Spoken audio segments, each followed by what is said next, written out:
chers amis de près et de loin, mes chers amis internautes, je viens à vous dans toute simplicité, simplement pour vous rappeler que vous devez tout faire pour ne pas vous laisser piéger. Parce que la situation du monde devient de plus en plus compliquée. Mais le Seigneur vous dit que vous êtes dans le monde, mais vous n'êtes pas du monde. Et j'ai cette responsabilité aujourd'hui de vous rappeler que seule la prière peut vraiment vous mettre à part, peut vous révéler les choses qui arriveront bientôt et surtout vous protéger. Parce que maintenant, de plus en plus, nous devrions être protégés pour pouvoir entrer, nous préparer à ce qui arrive bientôt pour nous chrétiens, c'est l'enlèvement. Nous venons de chanter un chant créole, parler pour moi, agir pour moi, camper pour moi, etc. et tout simplement pour ne pas être, je dirais, pris dans ce mouvement, je dirais, d'apostasie, dans ce mouvement où personne, aucun gouvernement ne peut nous sortir. Parce que, permettez-moi de vous dire une chose, maintenant, chers bien-aimés, alléluia, nous avons un président, nous avons un maître, c'est Jésus. Et c'est lui qui va nous donner les directives, parce que toutes les directives sont déjà là. Tout était déjà prévu, alléluia. Ce qui se passe là était déjà prévu, ça fait partie de la prophétie qu'il avait déjà, que les prophètes ont énoncé pour nous préparer. Je dirais simplement, je ne serai pas long, mais je vous donnerai l'essentiel.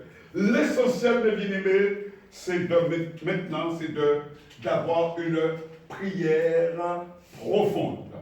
Parce que nous ne savons pas prier. Il est écrit que lorsque Jésus priait, le ciel s'est ouvert et les anges, Dieu est apparu à lui et les anges. Cela est possible. Nous devons arriver dans cette dimension-là, la prière. Parce que une vie sans prière, pour le chrétien, c'est un danger terrible. Permettez-moi de vous poser une question ce matin qui tient en deux mots. Priez-vous? Priez-vous? Je ne vous ai pas demandé si vous venez dans une salle pour prier. Je ne vous ai pas demandé ce que vous faites, si vous allez au culte le dimanche ou autre. Ça, c'est votre problème. Alléluia. Mais ce que je voudrais savoir, c'est que lorsque vous priez, lorsque vous présentez une requête, parce que les gens ont besoin de nos prières, la création attend avec un ardent désir la révélation des fils de Dieu. Il n'y a que la prière qui peut aider quelqu'un à sortir des griffes du diable. Alors, priez-vous correctement? Priez-vous correctement? Chers bien-aimés, ce que je voudrais vous dire,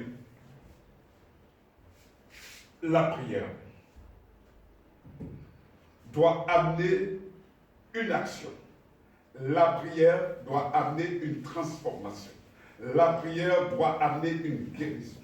La prière doit amener, mes bien-aimés, alléluia, un changement dans notre destinée. Un changement dans notre destinée. Vous allez me dire, oui, mais si on n'apprend pas à prier, comment vais-je prier? Je prie. Mais le téléphone sonne. Eh bien, j'ai déjà laissé ça. Hein. J'ai pris une odeur là. Est-ce que c'est pas ma nourriture qui est en train de bouler? Mais ça, c'est pas de la prière.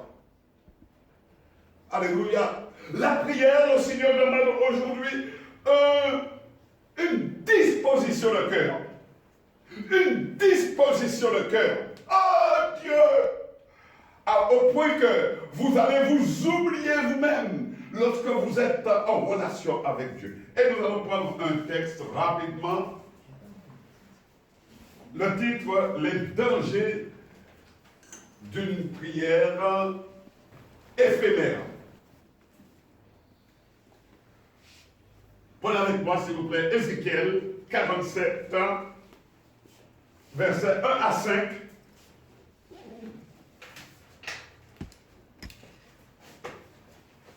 C'est une illustration, parce que Dieu parle de différentes manières, mais maintenant j'ai vu que c'est un excellent support pour montrer la puissance de la prière. Et tant que nous n'allons pas arriver à cela, mes bien-aimés, nous sommes encore hors de la plaque.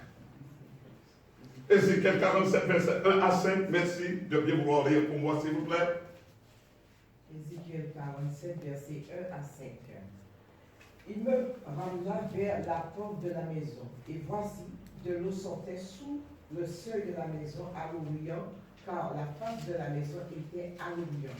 L'eau descendait sous le côté droit de la maison, au midi de l'autel.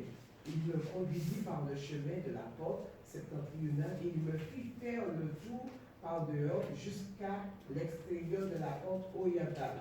Et voici, l'eau coulait du côté droit. Lorsque l'homme s'avança vers l'Orient, il avait dans la main un port d'eau, et il mesura 1000 coudées. Il me fit traverser l'eau, et j'avais de l'eau jusqu'aux chevilles. Il mesura encore 1000 coudées, il me fit traverser l'eau, et j'avais de l'eau jusqu'aux genoux. Il mesura encore 1000 coudées, il me fit traverser l'eau, et j'avais de l'eau jusqu'aux reins. Il mesura encore 1000 coudées, c'était un torrent que je ne pouvais traverser, car l'eau était si profonde qu'il fallait y nager. C'était un torrent qu'on ne pouvait traverser. Il me dit, Merci. Amen. Amen. Alléluia. C'est une progression, c'est un avancement, c'est vraiment, je dirais, la prière, c'est d'aller plus loin. Mais ne soyez pas découragés, parce qu'il y a une réponse. Il y a quelque chose que nous devons expérimenter. Il y a, mes bien-aimés, les fruits d'une prière qui monte vers Dieu. Et nous allons voir tout de suite, toujours symboliquement, verset 6, alléluia, jusqu'à 10. Ézéchiel 47, verset 6 à 10, il me dit, as-tu vu, fils de l'homme? Et il me ramena au bord du torrent. Quand il m'eut ramené, voici, il y avait sur le bord du torrent beaucoup d'arbres de chaque côté. Il me dit, cette eau coulera vers le district oriental, descendra dans la plaine et entrera dans la mer. Lorsqu'elle se sera jetée dans la mer, les eaux de la mer deviendront saines. Alléluia. Tout être vivant qui se meut vivra partout où le torrent coulera. Et il y aura une grande quantité de poissons, car là où cette eau arrivera, les eaux deviendront saines. Et tout vivra partout où parviendra le torrent. Des pêcheurs se tiendront sur les bords, depuis En-Gedi jusqu'à En-Eglaïm.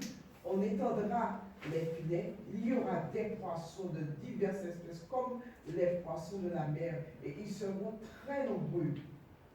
Amen. Amen.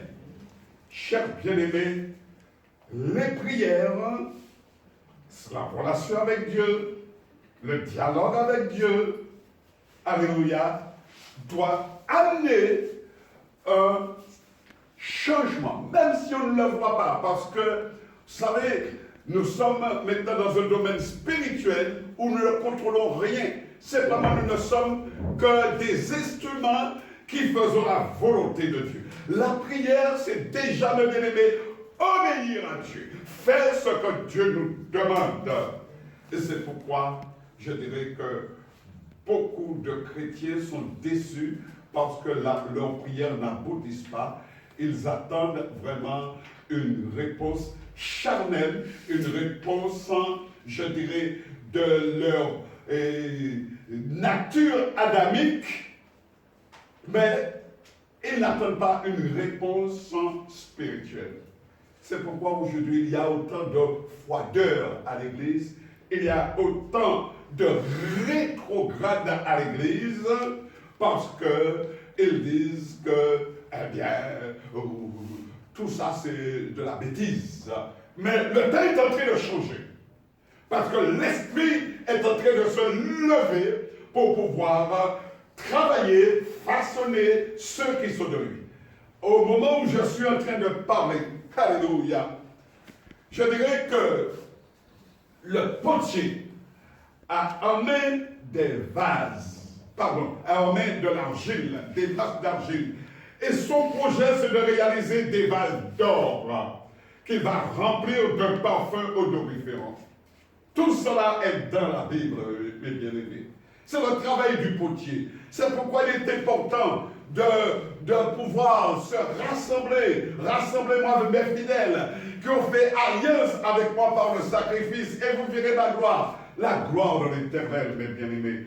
Alléluia. C'est verset 12. Sous ces bords de chaque côté croîtront toutes sortes d'arbres fruitiers. Leur feuillage ne se flétrira point et leurs fruits n'auront point de fin. Ils mûriront tous les mois parce que les eaux sortiront du sanctuaire. Leurs fruits serviront de nourriture et leurs feuilles de remède. Amen. Alléluia. Chrétiens qui m'entendez, chrétiens qui m'écoutez, chrétiens qui sondez la parole de Dieu. Parce qu'il faut aussi sonder les esprits. Parce que beaucoup de gens parlent, mais réellement, est-ce qu'ils ont réellement quelque chose dans leur cœur? Il faut savoir maintenant comment parlent les gens.